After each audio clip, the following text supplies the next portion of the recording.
हाय, मी गौरी. आज मी चालली आहे पुण्यापासून निसर्गाच्या कुशीत वसलेल्या एका सुंदर ठिकाणी. आजचा आपला प्रवास आहे भीमाशंकर. रस्त्याच्या दोन्ही बाजूंना हिरवागार निसर्ग, डोंगर आणि पावसाळ्यातलं धुकं. प्रत्येक वळणावर एक नवीन सुंदर दृश्य पाहायला मिळतं. भीमाशंकरचा पावसाळ्यातला निसर्ग म्हणजे खरंच स्वर्गाचा अनुभव.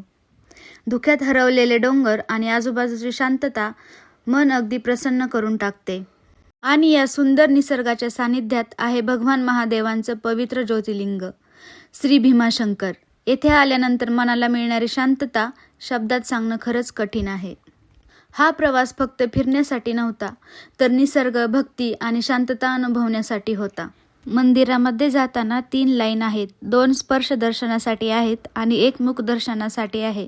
तुम्ही जाणार असाल तर हे लक्षात घ्या. आणि मंदिर सकाळी 5ला ओपन होते आणि रात्री 9:30ला बंद होते. तुम्हालाही असा निसर्गरम्य प्रवास आवडत असेल तर श्रावणात भीमाशंकरला एकदा नक्की भेट द्या. अशा सुंदर प्रवासासाठी प्रवास रंगला फॉलो करा.